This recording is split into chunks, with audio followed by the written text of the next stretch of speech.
நாங்கள் தான் மெட்ராஸ் அப்படின்னா அந்த நாங்கங்கிறது யார்? நீங்கள் யார் சொல்கிறீங்க? ஒரு நடிகர் சூப்பர் ஸ்டார் தான் என்ன உங்களுக்கு அடிமையா அவர்? உங்கள் பெர்சனல் வஞ்சன்ஸையும் உங்கள் பெர்சனோட வெறுப்பையும் கக்குறதுக்கு தயவுசெய்து இங்கே தேசக்குற்றமாக போச்சு. ரஜினி எப்படி ஆடலாம்? ரஜினி இப்போ இங்கே ஆடலாம், நீங்கள் போய் ஆடு. நடிகைகளை தயவுசெய்து அவங்க வாழ்க்கையில் உள்ள வராதிங்க. அது அசிங்கமா ஆபாசமா பேசுகிறவங்களையும் அது மூலியமாக விவசாயம் ஏற்றுறவங்களையும் அம்மா தேடிக்கிறாங்க. கேவலமான புத்தி உள்ளவங்களுக்கு தான் இந்த மாதிரி வார்த்தைகள் வரும். எல்லா உணர்ச்சியும் கட்டுப்படுத்தி அப்படியே அமைதியாக அப்படியே முத்திரை வச்சுட்டே உட்காரணுமா அவர்? ரஞ்சித் வந்து நாங்கள் தான் மெட்ராஸ், அந்த நாங்கங்கிறது யார்? அதான் விஷயம். நாங்கள் தான் மெட்ராஸ் அப்படின்னா அந்த நாங்கங்கிறது யார்? நீங்கள் யார் சொல்கிறீங்க? மெட்ராஸ் எங்களுக்கு தான் அப்படிங்கும்போது மெட்ராஸில் இருக்க எல்லாருக்கும் அந்த ஒரு கோபம் வரும். மெட்ராஸ் எல்லாருக்கும் தான். நாங்கள் மெட்ராஸுக்கு வந்து நாங்கள் தான் மெட்ராஸ் அப்படின்னா அப்புறம் அது எந்த அடிப்படையில் இருக்குல்ல? எங்களை பொறுத்த வரைக்கும் நாங்கள் தான் மெட்ராஸ்னால் நான் தமிழர்கள் மெட்ராஸ், தமிழ் தான் மெட்ராஸ், ஜாதி ரீதியில் அதுதான். அப்போ அதை சொல்லும்போது அவங்க வேறு பதில் சொல்லுவாங்க. அப்போ இங்கே நாங்களும் சொல்லாதே, நாமளும் சொல்லுங்கள். நாங்கள் தாங்கும்போது அந்த நாங்கங்கிறதுல நீ ஜாதியை குறிக்கலாம் மதத்தை குறிக்கலான் இருக்குல்ல, அப்போ அதை வச்சு தான் பதில் வரும். சந்தர்ப்பத்தை பயன்படுத்தல பதில் சூழ்நிலை பதில் சொல்லி தான் வாங்க சொல்லணும். ஏன் அவர் சொல்ல போகிறாரு? நாங்கள் தான், ஏன்னா மோகன்ஜியும் மெட்ராஸில் வாழ்கிறவர் தான். இப்போ நானாவது நாட்சங்கோட்டையிலேருந்து சென்னைக்கு வந்த ஆளுக்கு நிறைய பேர், நிறைய இயக்குநர்களாக இருக்கட்டும், நிறைய நடிகர்களாக இருக்கட்டும், வெளியூர்லேருந்து நாங்கள் இங்கே வந்தோம், சினிமா கற்றுக்கிட்டோம். சினிமாவில் வந்து நான் உதவி இருந்து தொழில் கற்றுக்கிட்டேன். அது மாதிரி நிறைய பேர் கற்றுக்கிட்டு சினிமா பண்ணுறோம், ஜெயிக்கிறோம், தோக்குறோம், அது வேறு விஷயம். ஆனால் நாங்கள் தான் மெட்ராஸ் அப்படிங்கும்போது மோகன்ஜி அவரும் மெட்ராஸ் தான். அப்போ நான் யாருங்கிறார்? நீ இங்கே நாங்கள் தான் மெட்ராஸ்னால் அப்போ நாங்கள் யாருன்னு கேட்குற கேள்வியில் ஒரு நியாயம் இருக்குது. Okay, thank you. ஒரு நிமிஷம். இப்போ அரசியல்வாதிகள் வந்து சினிமாவிலேருந்து நிறைய பேர் அரசியலுக்கு போகிறாங்க. அப்போ சினிமாவுக்கு போகிறவங்க அவங்க அரசியல் பேசும்போதும் அரசியல் கருத்து சொல்லும்போதும் அந்த அரசியலுக்கு அவங்க அரசியல்வாதிகள் கருத்து சொல்லணும். இங்கே சினிமா ஒரு நடிகை அப்படிங்கிறனால ஒரு அரசியல்வாதியை அவங்க பர்சனல் லைஃப்பில் போய் கேவலப்படுத்துறதுக்கு எந்த உரிமை இல்லை. ஃபஸ்ட்டு நீங்கள் அரசியல் நிறைய நடிகைகள் இருக்காங்க, அவங்க கருத்து சொல்கிறாங்க. இப்போ குஷ்பு மேடம் இருக்காங்க, இப்போ ராதிகா மேடம் இன்றைக்கி அரசியலுக்கு வந்திருக்காங்க. இவங்க ஏதாவது கருத்து சொன்னால், அரசியல் ரீதியாக கருத்து சொன்னால் அதுக்கு அரசியல் ரீதியாக பதில் சொல்கிறது தான் ஒரு ஆம்பளைக்கு அழகு. ஒரு பெண் என்பதால், ஒரு நடிகை என்பதால் அவங்க பெர்சனல்லாம் போயிட்டு நீங்கள் உங்கள் யூகத்தில் போய் ஒருத்தர் அசிங்கப்படுத்து ரொம்ப தப்பு. அது அரசியல்வாதி வந்து ஒரு ஆரோக்கியமான அரசியல்வாதியாக இருக்கணும்.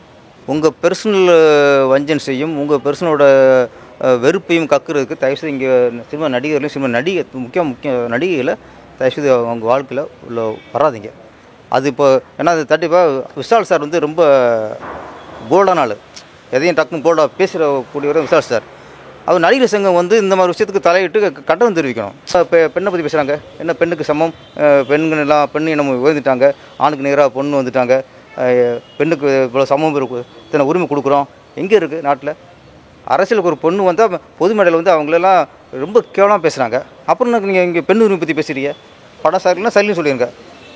அதில் நிறைய குறைகளை சொல்லலாம், அது தப்பு இல்லை. ஆனால் பர்சனலாக போயிட்டு ஒரு டைரக்டரை கிண்டல் பண்ணுறது, அந்த ப்ராஜெக்டை ரொம்ப கேவலமாக பேசுகிறது, இது வந்து ஒரு கேவலமான புத்தி உள்ளவங்களுக்கு தான் இந்த மாதிரி வார்த்தைகள் வரும். இனியே ஒரு கெட்ட வார்த்தையை சொல்லி இப்போ ஆபாச வார்த்தைகள் சொன்னால் அவனுக்கு கேரக்டர் அப்படியே இருக்கும். ஒருத்தன் கேரக்டர் நாகரிகமாக விமர்சனம் பண்ணுங்கள், அதை தான் நாங்கள் சொல்கிறோம். இப்போ விமர்சனம் பண்ணக்கூடாதுங்கிற ஒரு படம் சரியில்லைன்னா சரியில்லை தான். படம் செகண்ட் ஹாஃப் சரியில்லைன்னா செகண்ட் ஹாஃப் சரியில்லை தான். படம் முக்கியம்னா முக்கியம் தான். அதை சொல்கிற விதம் ஒன்று இருக்குது. ரொம்ப இவர் பெரிய ஒரு ஞானி மாதிரி, இவர் பெரிய மேதாவி மாதிரி, இவர் என்ன படம் ஹிட்டு கொடுத்தாரு? முதல்ல நீங்கள் ஒரு படத்தை ஹிட்டை கொடுத்துட்டு அப்புறம் கிண்டல் பண்ணுங்கள். நீங்கள் விமர்சகர்னால் அந்த விமர்சனத்துக்கு ஒரு லிமிட் இருக்குது.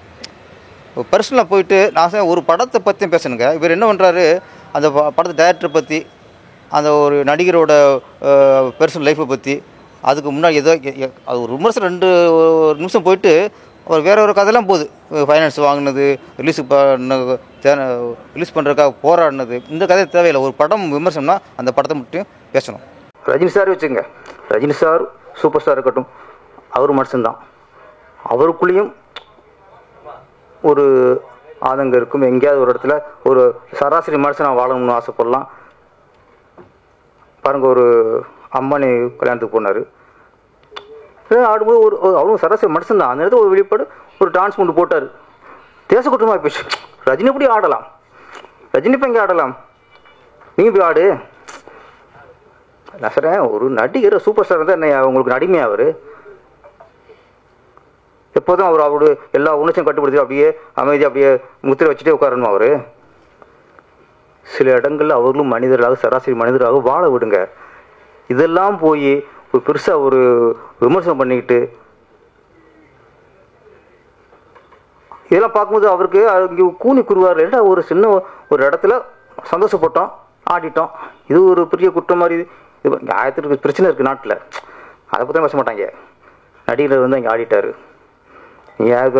இங்கே சுட்டு கொலை போடுவாங்க, வெட்டி கொலை போடுவாங்க, கலாச்சாரம் குடிச்சு ஆவாங்க. இதெல்லாம் பிரச்சனை நாட்டு பிரச்சனை இல்லை நம்மளுக்கு. அதான் பிரச்சனை இல்லை. ஒரு நடிகை உங்கள் கல்யாண வீட்டில் வந்து சின்ன மூணு போட்டால் பெரிய பிரச்சனை நம்மளுக்கு. அது சொன்னால் ஆதேஷ் பழுதா நம்ம மகேந்திரன் இவரில் என்ன பெரிய நடிகர் ஆகிட்டாரா? பெரிய நடிகர் இன்னும் போராடிக்கிருக்காரு. எல்லா திறமையும் அவருக்கு இருக்கு. டான்ஸ் ஆடுவார், நல்லா ஃபைட் பண்ணுவார், சென்டிமெண்ட்ஸ் சின்ன பிச்சு உதறுவார். ஏன் இன்னும் எத்தனை வருஷம் போடுவார் அவர்? ஆனால் ஒரு நாளைக்கு அதுக்கான இடத்த பிடிப்பாங்க அவங்க. நம்ம யாரை தேடுறோம்? இயக்குநர்கள் அசிங்கமாக ஆபாசமாக பேசுகிறவங்களையும் அது மூலியமா வியூவர்ஸை ஏற்றுறவங்களையும் நம்ம தேடிக்கிருக்கோம். அவங்க ஏற்கனவே வியூவர்ஸ் இருக்குது, அப்போலாம் போட்டுட்டு இருக்கு. நான் சாமி கும்பிட்டதை விட கேமராவை கும்பிட்டதுன்னு அதிகம். நாங்கள்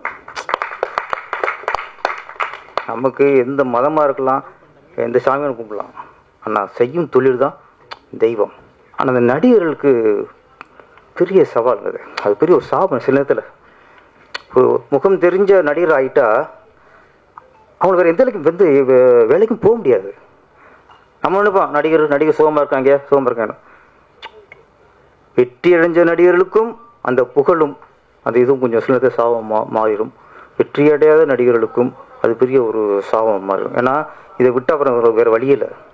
இதிலே தான் கிடக்கணும், இதில் தான் நடிச்சாகணும், இதில் தான் போராடி ஆகணும். அதில் சில இயக்குநர்கள் அவங்க சில கண்டிஷன் போடுவாங்க.